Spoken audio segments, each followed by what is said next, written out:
Housing affordability is at a 13-year low. At the same time, we got consumer confidence at a 16-month low.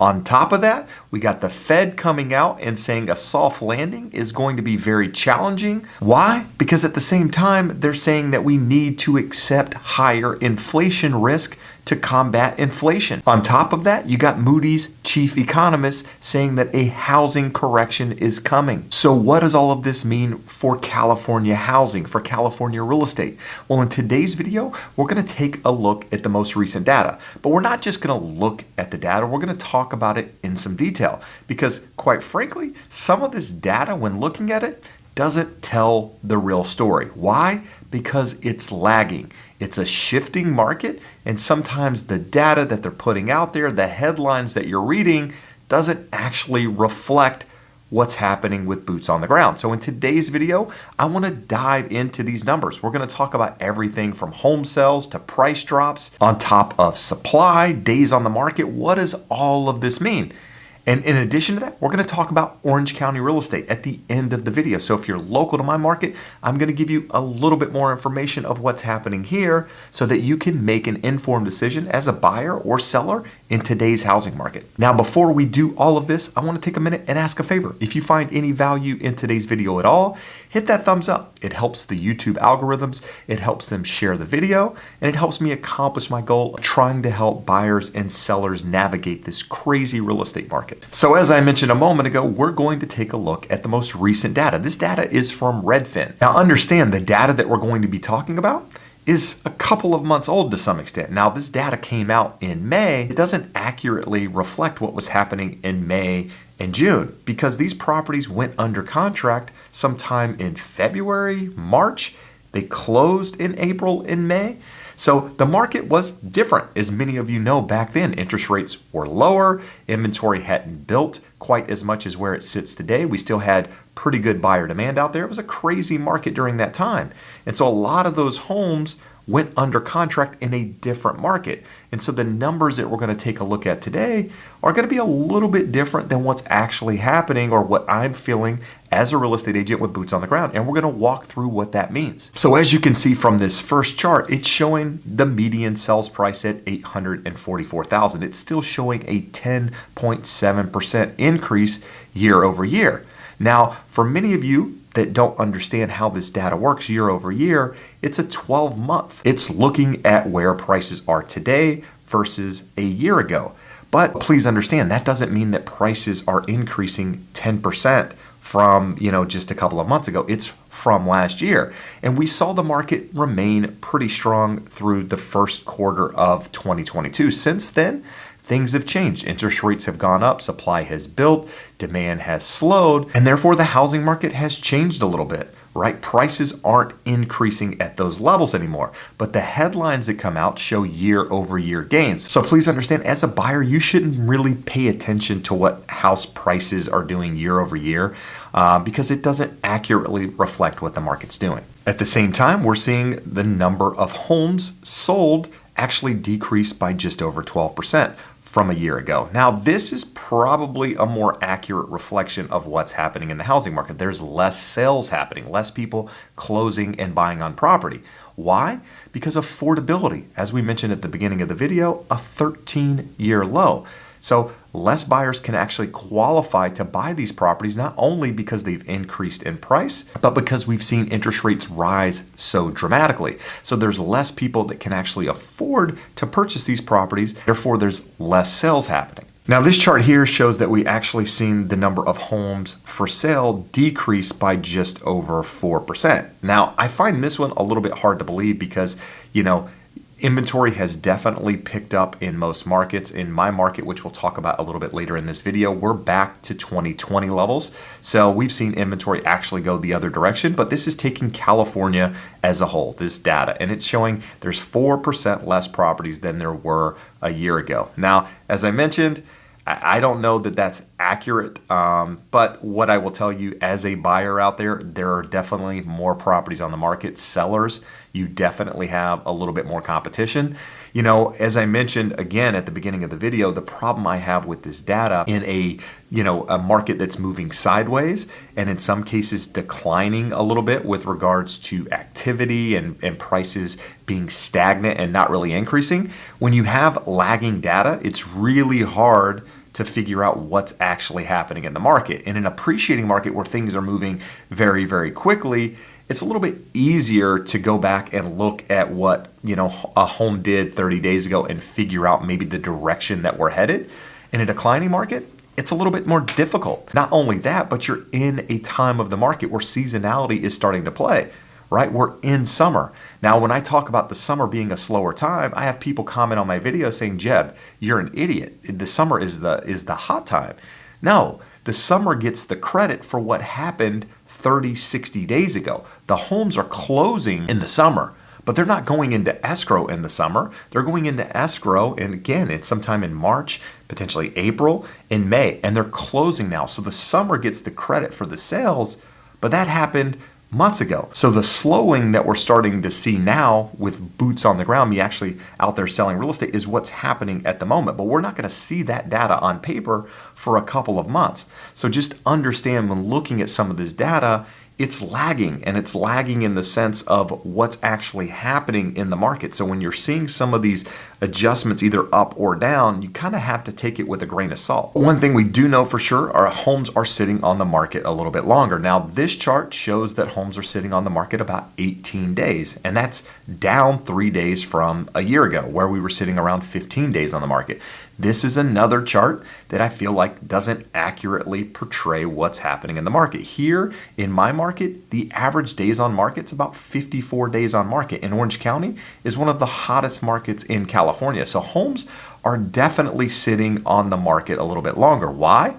Because again, less buyers out there to qualify for these homes, less buyers out there willing to make rash, quick decisions looking for the right home. There's more competition out there. No longer have to put an offer in many cases, the very first hour it comes on the market to get your offer accepted. So buyers are taking a little bit longer to make those decisions.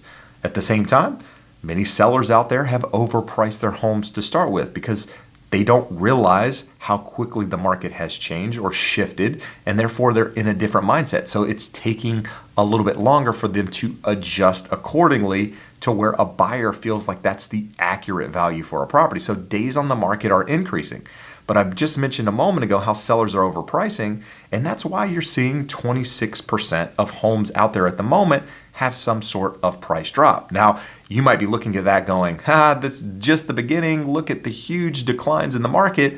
Yeah, that's 1 out of 4 properties. But understand, this time last year, about 13% of properties had some sort of price drop. In fact, in every market, you do have people overpricing homes and homes sitting, that aren't priced correctly. In this market, it's going to be a little bit more obvious because of the shift happening at the same time. But we are seeing homes start to pull back in pricing. I've been talking to clients and potential sellers about pricing property, and you almost have to go back to where the values were, sometime in February and March versus pricing your home based off something that sold in May. Because if you look at May's price, again, that property likely went into escrow sometime back in March. Well, since March, rates have increased, more inventory on the market, less demand out there. So that property that closed in May is not really an accurate reflection of the value. Even though it closed there, the market has slowed since then. So you've got to go back a couple of months to look at where values were then. Well, unfortunately, many sellers don't want to do that because prices are sticky to the upside. They're looking to sell their home. They want to say, hey, my home is nicer in a better location than my neighbor's home. I'm not going to sell my house for less than John sold his house down the street, and therefore they price it. And many times they price it above that home. In some cases, it might sell quickly if it's a nice property in a good location. In other cases, it might sit, which causes days on the market to build, and that seller ends up reducing the price. And that's why you're starting to see more price drops out there. Now, one thing we do know is there is more supply. We're currently sitting around 2 months of supply here in California. At the beginning of the year, we were just under 1 month's supply of homes. Now, at the same time, nationwide, we're sitting around 2.6 months of supply. What does all of this mean? It still means we have low inventory compared to buyer demand. That means if no more homes came on the market today in California in 2 months based on the current buying patterns, those homes would all be gone. Now, we know that's not actually what's going to happen. Some of those homes are still going to be on the market, but the reality is we're far from a balance in the market, which means if a seller prices their home correctly, it's still likely to sell. It's not just going to sit on the market unless it's overpriced, unless it's in a bad location, unless it has other things going on with it. But as we move through the end of the year, which we'll talk about here in just a bit, you're likely to continue to see that inventory build. Now, a balanced market, they say, is around 6 months. I think as you get closer to that 4 months of supply, which I actually don't think that's going to happen in 2022, probably going to happen sometime in 2023, you're likely to see more balance in the market. Now, it's not going to be a buyer's market, and it's going to be labeled as a seller's market, but it's going to be a little bit more balanced in favor of buyers. You're going to be able to, get properties for less than the asking price. Now, understand, that does not mean the housing market is falling apart. We just came off 2 years of rapid appreciation. Why? Super low interest rates, super low inventory, a lot of the demand of people that probably would have bought this year or maybe in 2024 move their plans forward. Why? Because they wanted to take advantage of super low interest rates, which resulted in a super low housing payment. People live off the payment, not the price, which is why you saw demand likely being pulled forward during this period of time. With all of that said, homes that are priced correctly are still selling. You can see, based on this chart again. Now, this chart showed that 69% of homes are still selling above the asking price. Now, I'll remind you again that the data is a couple of months old, right? These homes were likely under contract sometime in March, early April to be closed in May, and the market's changed since then. So the number of homes selling above the asking price is actually going to continue to decline. The number of homes selling is going to continue to decline as we see the market stabilize a little bit more, right? We still have inflation readings being high. We still have the Fed, making adjustments with regards to the Fed funds rate. We still have more inventory coming on the market, and we're in that time of the year when things slow. Seasonality, kids are out of school, people are taking vacations. It's a slower time in the market, and that's likely going to continue to be the case throughout the rest of the year. We've likely seen the peak with regards to buyer demand. We're still going to see more homes come to the market. I think we've seen the largest increase during a period of time for the year that we're going to see during that spring, early summer that we're in right now. I think more inventory is going to continue to come at this point, and that's going to come in slower doses, which is going to give buyers more options to choose from. It's going to be more competition for sellers, which means the housing market is likely to continue to slow. But if you're in one of the 10 cities here, these are the 10 most competitive cities in California. As you'll notice, most of these cities are somewhere around the Bay Area. One of the hottest housing markets that we saw over the last 2 years. What most of you don't understand, unless you were looking at that market, that housing market was crazy prior to the pandemic. There's a lot of tech jobs, just a lot of money going on up there. And with that market remains super hot. Now let's spend a little bit of time here and actually talk about Orange County, where I'm located here in Southern California. As of the recording of this video, we have 3,554 homes, which is a considerable increase from where we started the year with just under 1,000 homes. But at the same time, those of you out there comparing this to 2007, 2008, we actually have 80% less homes on the market than we did during that time. There were 18,000 homes on the market in Orange County at that time. So significantly less inventory than we did in '07, and also 46% less inventory than we did between 2017 and 2019. The 3-year average during that time leading up to the pandemic was 6,633 homes. So our inventory today is 46% less than it was during that 3-year average. And the housing market back then was competitive, right? It was not a buyer's market. It was a seller's market. It just wasn't as strong as the one we've seen over the last couple of years. Something I like to remind people of is people have short memories. They only remember what's happened over the last couple of years. They don't want to look back prior to that. And so as the market isn't reacting the same way it did over the last couple of years, everybody thinks, well, the world's falling apart. Values have to crash. No, we still have 46% less properties than we did back then. And there's still buyer demand out there. But with that being said, we have seen the number of days on market increase. We're sitting at 56 days on market right now for Orange County, which is still a strong seller's market. But as we continue to move through summer, more supply comes to the market, seasonality continues to play its part, you're going to continue to see days on the market increase. And it's going to increase to a point where it becomes a little bit more balanced in the market. It's still going to be considered a seller's market, but buyers are going to have more options in how they approach offers, in how they write offers.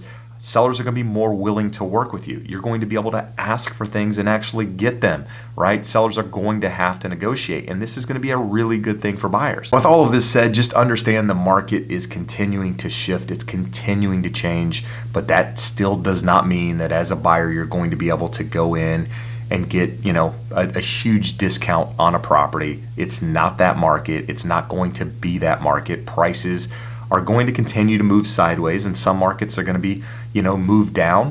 The properties that are going to be affected the most are the ones that have location issues. Something that we've seen over the last couple of years, with the pandemic, is that any house on the market was selling at a premium. The house that backed to the freeway and the house that was interior, they both sold at the same price because there was no inventory out there. Well, the homes that have the location issues that, aren't nice on the inside, that are still trying to get the premiums, those homes are going to be affected the most. The nice homes, the ones in the great school districts, the ones that are beautifully, landscaped and everything is done on it, those homes are going to continue to sell, and likely for a premium. Even though the market's shifting, doesn't necessarily mean every house has to adjust to that. It's the ones that over the last couple of years shouldn't have gotten the premium. Those are the ones that are going to continue to be affected the most. So as a buyer out there, just understand that. And if you're a seller, make sure you're looking at fair market value and really taking into account the things that we talked about in this video. Now, if you're in California and want to get connected with a professional in this market, you're thinking of buying or selling, do me a favor, check out this link here.